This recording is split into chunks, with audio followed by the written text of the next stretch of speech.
જય માતાજી, જય માતાજી. કેમ છે? મજામાં. ઓકે. આખું નામ પહેલા તારું જણાવીશ? હા, હું જાણીતા યશવીબા ધર્મેન્દ્રસિંહ ધોરણ 12 કોમર્સમાં અભ્યાસ કરું છું અને મેં આ વર્ષે 12 કોમર્સની એક્ઝામ દીધી છે અને મારે 99.75 PR આવેલા છે અને 93% આવેલા છે. વાહ, કોંગ્રેચ્યુલેશન સૌપ્રથમ. Thank you sir. ઓકે. તો વિદ્યાકુલ સાથે ક્યાંથી જોડાયેલી છો? હું 11 કોમર્સમાંથી 11 માંથી મેં હા હા. કઈ કઈ બેચમાં હતી?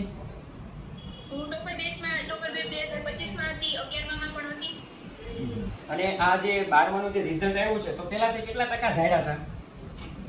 શું સર? કેટલા ટકા ધારેલા હતા કે મારે એટલા ટકા આવશે એવું? અને પહેલા તો મેં એમ જ ધાર્યું હતું કે 85 ઉપર આવવા જોઈએ એમ, એટલા તો આવી જશે એમ, પણ જે રિઝલ્ટ આવ્યું ત્યારે તો એમ જ થયું કે આટલા બધા, પહેલા તો હું ફરીથી નામ લખું કે આ મારું જ છે ને એવું થઈ ગયું થોડીક વાર. અચ્છા, એવું થયું એમ ને.